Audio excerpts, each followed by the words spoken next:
Welcome, I'm Darren, and I'll be your guide today as I look at the Topps 1992, 93, and 93, 94 basketball card sets, which is the beginning of the third phase of Topps' journey in basketball cards. And by the third phase, what I mean is that in 1957, Topps created its first basketball card set, although they would like to tell you that it was actually 48 Bowman, but that was Bowman, not Topps. And then they made a pretty valiant effort starting in 1969-70 and making a run all the way through 81-82, trying to get the basketball card market to take off, and it never did. So after 82, they just gave up and they left it alone. And eventually, Fleer did pick it up and they started to make cards and they stuck with it, but they just kind of let it sit in the background. That nothing really happened with it until the NBA finally got tired of this, and in 1989 they just made their own set and they marketed it like crazy and really made basketball cards available and pretty exciting. And then in 1990 they added Skybox, and basketball cards were now on a very uphill trajectory. And by 1991, when Upper Deck joined, well, now basketball cards were mainstream. They were all the way to where they needed to be, and Topps decided, okay, it's time to get back in. And Topps got back in the way that a big monolith that's full of themselves would do that, where they wanted everybody to feel like Topps is just everything in cards. And the only reason they are everything or were everything in cards was because they were a monopoly. But when they came in, it was kind of like they were giving their blessing, and it was a big celebration. And it is pretty interesting what they created in 1992 for their three sets. And by three sets, they did not do Bowman. They did Topps and Stadium Club, but they did a set called Topps Archive, which I already talked about in my Topps Embossed set, or Topps Embossed video. So you can go check that out there if you want to see it. But for Topps and for Stadium Club, by this time, Topps had really developed a consistent pattern for how they made cards. And so the cards that basketball collectors discovered when Topps showed back up on the scene in 1992 were cards that were, well, they were templated. Because Topps had always, through 1990, made different card designs for every single sport. So that meant that every year there were 3 or 4 different card designs that Topps had. And in 1991, in order to celebrate their 40-year anniversary, they decided to, well, make the same design across all 3 sports. So in 1991, Topps proper had one card design that you saw in baseball and in football and for hockey. So in 1992, when they created their first basketball set after their previous 2 runs, they had a baseball set that looked a certain way, the football set looked the same way, the hockey set likewise, and so here we are with basketball, and basketball got the same design, which is a big white border around the outside, 2 color boxes down at the bottom with team colors for the player name and for the team name, and then an inner border with what almost looks like scrapbook photo corners up in the corners of the card. And then an ambitious but not very impressive picture in the card. Some of the pictures are pretty impressive, but most of the pictures don't really come across as well as I would like for these cards to really read. And so Topps was still very much behind the ball in a number of different ways. But that's the way that the card design is on the front. And on the card back, all I can say is, oh my word, that's a lot of yellow. I mean, that is 1991 Fleer baseball levels of yellow. Very overpowering. But the thing about this card that's really distinct is obviously that's just the same card that we saw in the other 3 sports. What makes this card distinct is the cardstock. Because when Topps started making cards in 1952, they made them the same way that they made them again in 1991 at their 40-year anniversary. Even with Fleer and Donruss, where they started making cards in 1981 with a more upgraded version of cardboard, by 1991 they were still using the same cardboard.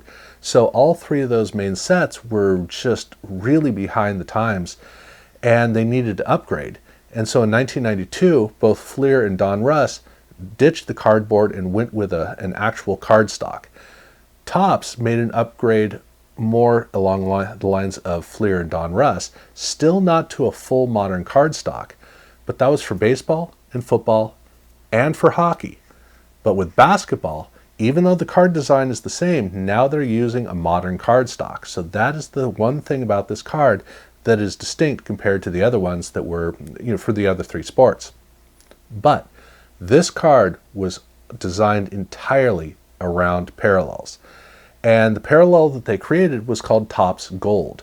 And they just have gold foil in place of the color boxes with some relief on it for the text.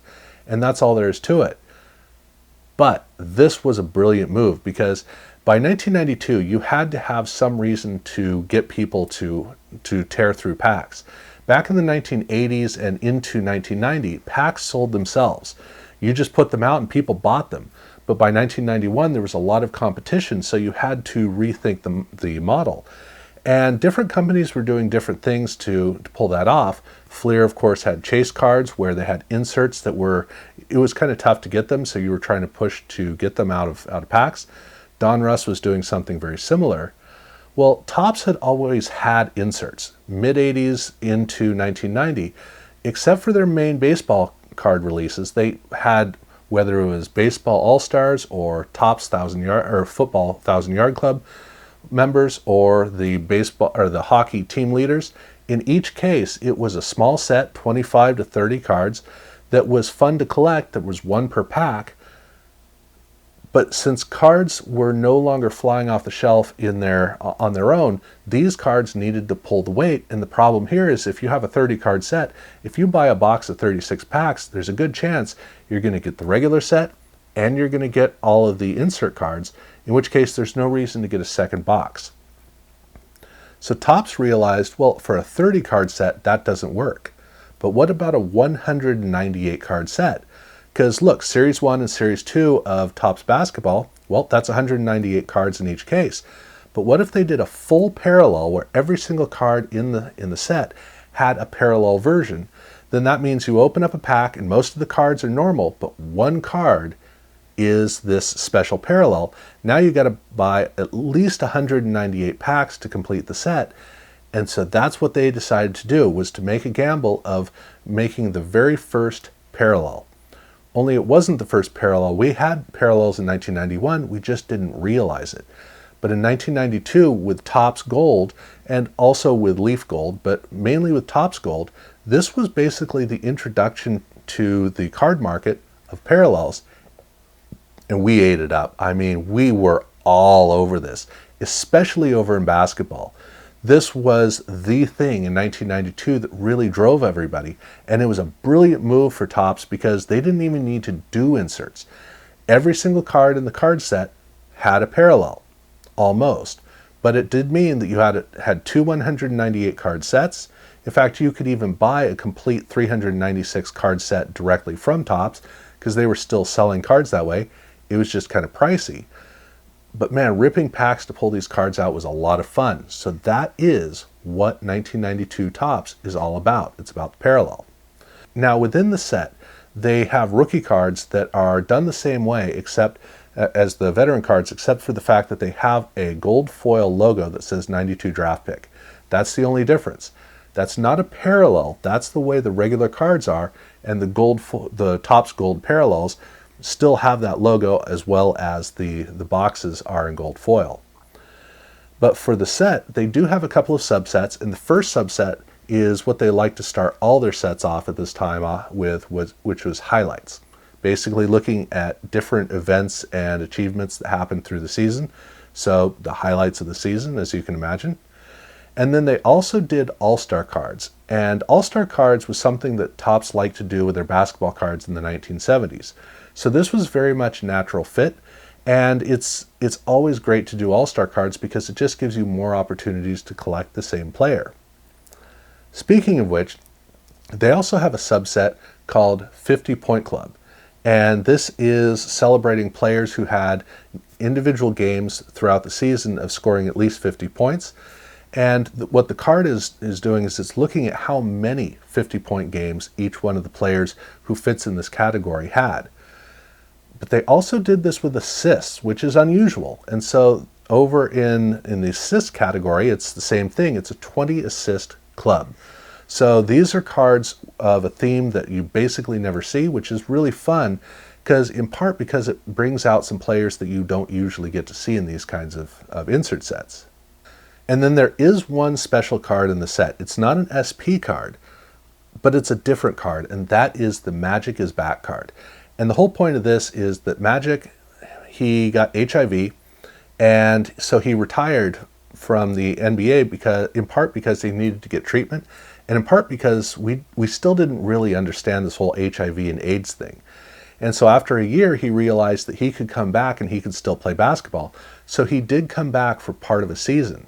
And so this is a card that celebrates it, and instead of being a Magic Johnson card, it's a Magic is Back card. So it's a card that looks a little bit different, but it's just another player card that just happens to celebrate his return as opposed to just kind of saying that, yeah, he's there. And then the set does close out with a couple of checklists in each, both in Series 1 and Series 2. So there are 4 checklists. But with Topps Gold, they don't have the checklist in Topps Gold. They still have 396 cards, but they replaced the checklist in the Topps Gold with individual players who were not featured in the set. So that means the cards 197 and 198 and 395 and 396 in Topps Gold are player cards. They're not checklists. So that is the only variation that exists between the main set and the Topps Gold set. And then that brings the set to a close. Now, I said that they didn't need to do inserts, but they went ahead and did a couple of inserts. And by a couple, I mean seriously, very small set of just 7 cards for their Beam Team cards. And each one of these cards has 3 players on each card, and the players don't have anything to do with each other. They're just kind of there together on the card. And these cards do also come with the Topps Gold parallel as well, so you have 2 7-card sets to collect.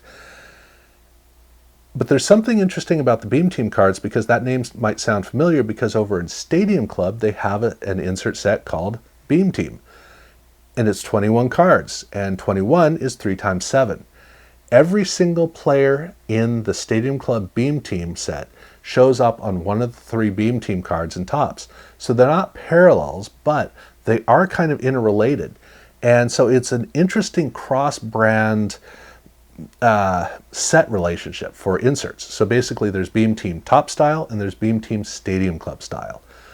But that was all that they did for 1992-93 for Topps. They didn't really need to do much else, because the whole idea was that the Topps Gold cards would sell packs, and that's exactly what happened.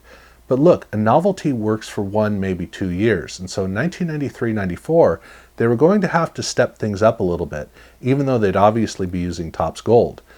So the first thing that happened was they didn't bother to use the same design as we saw in the other sports. So in baseball and football, they had a particular design for their Topps cards. And then in hockey, they stopped making Topps and started making Topps Premier, which is a whole different concept. So there was a bit of a break by the time they created basketball. And so the basketball card design in 1993 does not look like the baseball or football card design. In fact, it is the design that we would see in 1994 in both baseball and football. So that now has basketball as the innovation place for Topps proper. And the card is a white band around the outside, or white border around the outside, with one border element coming down one side with a fade effect that's actually kind of cool. It then sweeps around down at the bottom and allows for some interesting detail work down at the bottom of the card. But the big thing is that the signature for the player's name is a signature. It's in cursive, and it really does make this card a very, very fancy card, which means now Topps is starting to become a fancy card design. It's about time. It's been a while. But the big thing is on the card back. The card back for these cards are now very well professionally crafted.